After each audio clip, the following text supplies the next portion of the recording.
कभी कभी जिंदगी हमें दोबारा उन्हीं रास्तों से गुजरने का मौका देती है जिन रास्तों से हम पहले ही गुजर चुके होते हैं। हेलो हाय, मेरा नाम पंकज जीना है और हैशटैग किस्सा में जो किस्सा मैं आपको सुनाने जा रहा हूँ उसका हैशटैग है सीट नंबर 48 पार्ट 2। प्रेम कब, कहाँ, किससे और कैसे हो जाए इसका पता नहीं चलता। प्रेम की कठिनाइयाँ जो भी हों, पर शुरुआत का एहसास हर सुख से ऊपर है। सीट नंबर 48 वाले दिवाकर बाबू भी आजकल इसी सुख की अनुभूति कर रहे हैं। सुनैना के फेसबुक पर मैसेज के बाद बात आगे बढ़ने लगी थी। दिवाकर बाबू की कब से बंजर पड़ी दिल की जमीन में अब नमी आने लगी थी। वो अब सपने सजा रहे थे हरियाली के, पर डर भी लगता था। जब बहुत से सपने हाथों से फिसलकर टूट चुके हों तो कोई भी नया सपना इंसान बहुत मजबूती से पकड़ता है, और वो मजबूती इस बात का सबूत होती है कि उसे सपने के गिरकर टूट जाने का डर बहुत बुरी तरह से सता रहा है। जिसके ताश के महल 99 बार गिर चुके हों वो तो सभी बार एक एक पत्ता आराम से डर डर कर रखेगा ही। वो इन्हीं ख्यालों में खोए थे कि सुनैना का फोन आ गया। आपको बता दें कि फेसबुक के जरिए इन दोनों के नंबरों का आदान प्रदान हो चुका है। उधर से पायल की झनक जैसी झनकार में लिपटी सुनैना की आवाज आई, क्या हो रहा है झाजी? बस आप ही के ख्यालों में खोए थे। दिवाकर बाबू ना चाहते हुए भी शर्मा गए। ओए होए, मेरे ख्यालों में वो भी शर्मा कर? देखिएगा झाजी, कहीं मामला गड़बड़ ना हो जाए। दिवाकर बाबू ने मन ही मन कहा, गड़बड़ तो हो गई सुनैना जी। सर जी कहाँ खो गए? हम बोले जा रहे हैं और आप हैं कि कुछ जवाब ही नहीं दे रहे। अरे नहीं, वो कुछ सोचने लगे थे। थोड़ा घबराते हुए दिवाकर बाबू बोले, अच्छा सोचना वोचना छोड़िए, मुझे दिल्ली घुमा दीजिए। आपके पास वक्त हो तो। मैं नहीं हूँ, आप तो आते जाते रहते हैं, इसीलिए सोचा आपको ही कष्ट दूं अगर तकलीफ ना हो तो। भूखे को क्या चाहिए, भरपेट भोजन। खुशी से झूमते हुए दिवाकर बाबू मन ही मन कहने लगे, कष्ट? इतनी बड़ी खुशी देकर कहती हो कष्ट ना हो तो? अरे हम तो सारी उम्र आपको घुमाते रहे, वो भी पूरी दुनिया, केवल दिल्ली ही क्यों?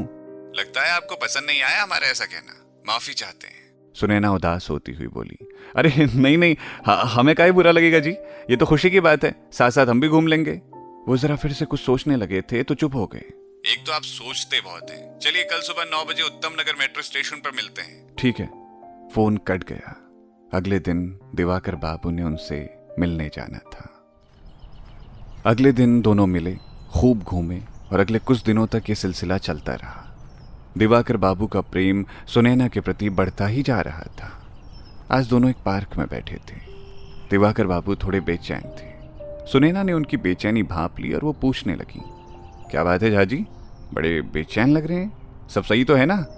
दिवाकर बाबू के मुंह से अचानक निकल गया, नहीं कुछ ठीक नहीं है। अरे क्या हुआ, हमें बताइए, हम आपकी दोस्त हैं ना, तो बताइए।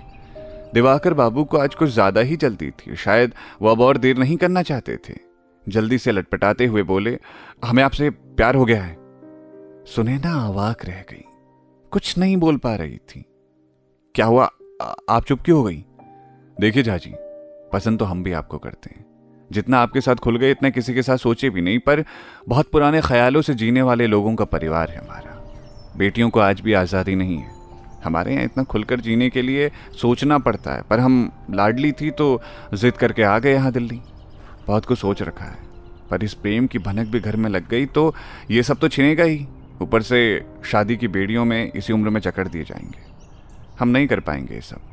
हमसे प्रेम के गीत गाने के बाद मजबूरियों का हवाला नहीं दिया जाएगा। उम्मीद है आप समझेंगे। आंखों में आंसुओं की फौज तैयार किए हुए सुनैना ने सब कुछ कह दिया। चलते हैं, शाम ढलने वाली है। दिवाकर बाबू ने बिना किसी भाव के कह दिया और उठ खड़े हुए। दोनों अनमने मन से चल पड़े घर। प्रेम की राह को सोच समझकर चुनने वाले प्रेम कर ही नहीं सकते।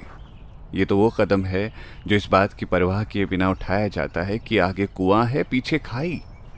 दिवाकर बाबू को प्रेम की गली में घुसते ही सामने दीवार दिख गई थी। दिल की जमीन फिर नमी सोख रही थी। इस बार का बंजर होना इस बात की निशानी थी कि अब ये जमीन फिर से कभी नमी से भरी नहीं हो सकती। दिवाकर बाबू ने घर लौटने का मन बना लिया। जाने से पहले वो सुनैना को एक संदेश देना चाहते थे। फोन उठाकर फेसबुक के मैसेज बॉक्स में सुनैना के इनबॉक्स को खोला। सामने तस्वीर में सुनैना ने हाथों से मुंह को छिपाया था। उसकी बड़ी बड़ी आंखें दिख रही थी, सुरमे की धारियों से घिरी हुई। नाखूनों पर लगी हरे रंग की नेल पॉलिश चमक रही थी। कुछ देर सुनैना के नैनों में खोने के बाद मैसेज लिखने का ख्याल आया तो लिखने लगे। सुनैना जी, मैं आपकी दुविधा को समझ रहा हूं अच्छे से। आपको मैं पसंद हुआ, आपने दोस्ती के लायक समझा, इतना ही बहुत है मेरे लिए। फिर प्रेम तो होता ही निस्वार्थ है, आप पर मैं जोर भी नहीं डाल सकता। ये अपनी मर्जी से होता है, प्रेम किसी पर थोपा नहीं जाता। मैं खुश हूं इसी में। परसों मैं जा रहा हूं वापस। ये ट्रेन की टिकट भी ले ली है, टिकट की तस्वीर भी उन्होंने साथ में भेज दी। कोई गलती हो तो क्षमा करिएगा। उम्मीद है एक दोस्त के रूप में आप हमेशा मुझे याद रखेंगी। बात ज्यादा न खींचते हुए विदा लेता हूं। आपका ना हो सका, दिवाकर। उधर से कोई जवाब नहीं आया। दिवाकर ने जवाब की उम्मीद भी नहीं रखी थी। May I have your attention, please? 2 दिन बाद दिवाकर बाबू ट्रेन में थे, अपनी सीट पर बैठे हुए। संजोग इसे कहते हैं कि फिर से सीट का नंबर 48 ही था दिवाकर बाबू का। सीट पर बैठे ट्रेन के चलने के इंतजार में थे, खोए हुए थे बेदर्द दिल्ली की यादों में। प्रेम में टूटने का एक फायदा ये भी है कि आपको किसी के साथ का मोहताज नहीं रहने देता है। भीड़ हो या तन्हाई, आप हमेशा सबसे अलग ख्वाबों की महफिल में यादों में घिरे रहते हैं। दिवाकर बाबू के ध्यान को फिर से तोड़ दिया गया एक जानी पहचानी खनकती आवाज ने। हमारा वेटिंग का टिकट है, क्या हमें आपकी सीट में से आधी सीट बैठने को मिल सकती है? दिवाकर जी बिना इधर उधर देखे ही मन खुशी से झूम उठे, मानो मेले में बिछड़े बच्चों ने सहसा अपनी मां को पा लिया हो। उस तरह ही खुश होकर मुस्कुराते हुए बोले, आप चाहें तो पूरी सीट पर बैठ जाएं, हम खड़े होकर आपको ताकते हुए पूरा सफर तय कर लेंगे। देखा नहीं फिर भी पहचान लिए, कैसे? सुनैना हैरान होती हुई बोली, हमारी मोहब्बत अब उस मुकाम पर है जहां नजरें तकल्लुफ नहीं करती मैडम, खुशबू से पहचान लेते हैं। दिवाकर बाबू शायराना अंदाज में बोले, बातें ना बनाइए, आप छोड़ आए थे हमें, एक बार और नहीं कह सकते थे क्या? हम इसी सोच में बैठे थे कि जहाजी बस एक बार और इजहार कर दे, हम झट से गले लग जाएं, पर आपके मैसेज ने सब कुछ खराब कर दिया। जल्दी में हम भी निकल आए। सुनैना ने सीट पर बैठते हुए कहा, पर पता कैसे चला कि कौन सी ट्रेन कौन सी सीट है हमारी? और घर क्या कहीं आप वापस आने को लेकर क्यों वापस जा रही हैं आप? एक ही सांस में कई सवाल कर गए दिवाकर बाबू। अरे थमिए, तन का सांस तो ले लीजिए। बुद्धू राम जी, आप ही तो भेजे थे टिकट का फोटो, उसमें सब था।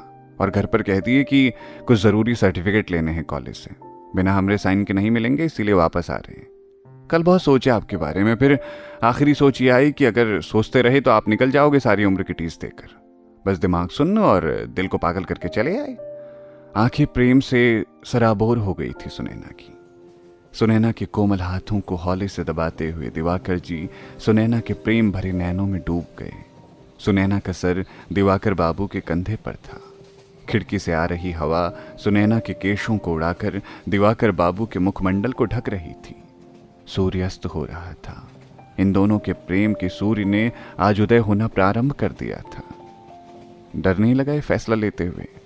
लगा तो था, पर आपके प्रति उत्पन्न हो रहे प्रेम ने उसे भगा दिया। अब ओखली में सर दे दिए हैं तो धमक से क्या डरना झाजी? झाजी की आत्मा तक प्रसन्नता से नाच उठी। वो कुछ बोल नहीं पाए, बस मुस्कुरा दिए। तो ये था आज का हैशटैग किस्सा, सीट नंबर 48 पार्ट 2, जिसे लिखा था धीरज झा ने।